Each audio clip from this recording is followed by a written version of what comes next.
Here's another game from my childhood, and I remember playing this game all the time when it came out 10 years ago. Oh my god, it's been that long. But is it any good, or should I just have kept the good memories about it? Time to find out. It's Cars the video game, released for the Wii 360 PC and PS2. So Cars you would think is a movie tie-in game, and while that is true to some extent, the game actually takes place after the movie. If you haven't seen Pixar's Cars and you're playing the game, really, what are you doing? Like, really, what are you doing? Okay, besides that, it's after the movie, and the plot is pretty simple. Lightning is chilling in Radiator Springs because Cars 2 wasn't even conceived yet, and there are more piston cups to win. Lightning wants to win them and to be the very best, and now that King is retired, his main competition is Chick, the mustache car and the main antagonist of the game. In terms of plot, there is really nothing else besides that, like at all. The one or two minor things, and I mean minor things that happen during the story, literally mean nothing in the long run. Absolutely nothing. The story is barely there at all. There is cutscenes, but they have nothing to do really with the plot at all. So really the plot, or lack thereof, is really not important at all. I mean, I can't really comment on the story because there just isn't one. And, I mean, I could go more in depth, but the game's retconned by Cars 2 anyway, so talking about the story even more would just be ridiculous. So, that's enough about the story. So Cars is, you guessed it, a driving game. You play as, for the most part, Lightning McQueen, but other characters at certain points. Lightning can do more than most cars.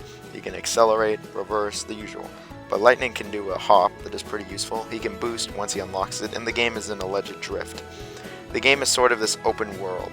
It's not really an open world, but it's just kind of an open area where you partake in races and activities. You drive around and go to one of these activities, and then you race or play the mission or activity, whatever. The races in the game are pretty self-explanatory with there's 3 laps to win, except for a few. They take the open areas and put in a bunch of arrows to make a cohesive track that makes sense for the most part. There's some parts that make no sense, but those are few and far between. For the most part, it's fine. For the most part. The activities in the game are all pretty different. There's a lot of them. They range from Mater cow tipping in this awkward view to the sheriff chasing down delinquents. Each activity has its own objectives, and they're all pretty functional. Whenever you race or finish an activity, you're awarded with a piston cup. There are 250 in the game. They're basically your stars from Super Mario 64. You need so many of them to go on to the big races in the stadium. These races are more serious with tons of cars than having to do quick time events to repair. And they're 12 laps. There are only 3 maps in the game. There's Radiator Springs, the central area. There's Ornament Valley, which wasn't in the movie, but I think it's mentioned. And then there's Wheel, which is a single path from the movie. All have a couple races in each one, but Radiator Springs is the only area with activities. There is points in the game where you will have to do big jumps, collecting lightning bolts or power sliding, and these are used for extras in the game, and racers in free play. Now, the game has a few other hidden collectibles, but that's the gameplay. The game's graphics are pretty mixed. Now, the game is one of those weird PS2 to PS3, Wii to 360, PC to PC games. It was on everything. And to my knowledge, all of them look the same, so it's weird that the game came out in 2006. The game, for the time, did not look next-gen, but it's a PS2 and GameCube game also, so for that, it looked decent. Now, the models in the game, I can say, are actually pretty great. I mean, all the cars are pretty representative of how they are in the movie and look identical to their movie counterparts. And they're all excellent on every level, detail-wise, and how accurate they are. I think the character models are the best part of the whole presentation, and they're the only part that I said that they look alright. The frame rate was fine. I got 60 on my computer the whole time, so it was good as usual. Getting it to work on a modern computer does not seem to be hard, and it doesn't support controllers out of the box, so you got to remap the controls. And for the Mater part, I couldn't get the controller to work at all. Now, the part of the game that just looks bad is the textures. The textures in this game just look like garbage. The standard desert, it just looks okay. But any moment you get to a rock formation, you see some PS1 level polygons, just the stuff that's just not good in these areas. They just look super blocky and just awful. Really muddy and low res. The buildings have detail, but that's it. The rest of the textures don't have anything. They're just there. Bland and ugly. This keeps the game from looking decent and really just makes me unsure about how bad the game looks. It's disappointing too because the game looks, I mean, if you look at just the models, it looks pretty alright. But then you look at the crowd in the stadium or the rocks in Ornament Valley and it just looks terrible.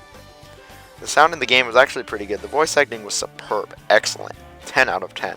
It was all the original cast from the movie, and I can say it pays off. It is excellent.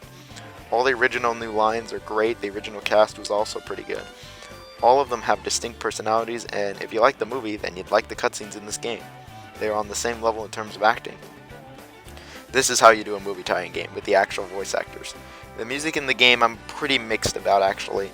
There is a lot of licensed music and original music. I like the OST in the game. I think it's pretty decent and it's pretty alright, especially compared to modern games. But the licensed music in this game, I think it's, well, not that good. I mean, I like Free Ride to some extent and maybe one or two other songs, but really it's just kind of that mid-2000s song, like late mid-2000s songs, that I never liked and still don't like to this day. I'm not a fan of any of the rock in this game, or really any of the actual music when it comes to in this game. It just kind of is annoying. What's weird though is, like, what's really weird is just how the OST is better than the licensed music. What the hell? I'll tell you what else is weird in this game. The turning. There is seriously something wrong with the turning in this game. Actually, let me rephrase that. The controls and camera in this game have something wrong with it. Now, to say the cars feel sluggish is an understatement. The cars can feel very sluggish. They have such a hard time doing anything. Accelerating can take a while, backing up is slow as hell, and turning, my god, the turning in this game is just garbage. Once you get any speed, the turning goes out the window. There's this alleged power slide or drift, but it does not work. It just does not work. The cars barely turn at all in the game, and when you have to make a turn bigger than a slight turn, you either have to slow down massively or just do what I did, which is just crash. I mean, it is just stupid how hard it is to turn in this game. What went wrong? The turning is just awful. The camera in the game is not good either. It's just either too close or too far. It's never good. It's just stupidly placed, and while it's functional, it just needs better alignment. The platforming in this game is atrocious, with it just being flat out unresponsive, like the rest of the controls, just sluggish. Lastly is the repetition in the game. Each activity has anywhere from 4 to 9 levels. Some of these activities are just so boring. Getting the tires with Luigi was okay the first time, then after the 8th time I was like, shit, is this over yet? Or tractor tipping, which for some reason just doesn't really work. And it goes on and on. That one in particular I don't really like. The stadium races can go a bit too long, and the AI is really rubber bandy in this game. Like, not in the good way. And combined with the bad turning, I just, ugh. The game is only like 6 to 7 hours long, and it's like 10 if you want to 100% the game, but you probably won't have to do that. I mean, or probably want to from the general repetitiveness. But is Cars a good movie tie-in game after all of the repetitiveness and shoddy controls? Yes. Is it a good game? Yes. I think it is, actually. It has its flaws, yes, but I still think it's a pretty alright game. I mean, it's not like it's a slightly above average game, but I think it's an all-around pretty decent game. I mean, for movie tie-ins go, it's pretty great. And if you like cars, I wholeheartedly recommend this game if you haven't played it. It's cheap now, and while it's not, like, great, I still think it's a pretty alright game. And it's one from my late childhood that I'll always love for that reason alone. And I still love the game. And it's pretty cheap. So I'll see you guys on my next review. Have a good one!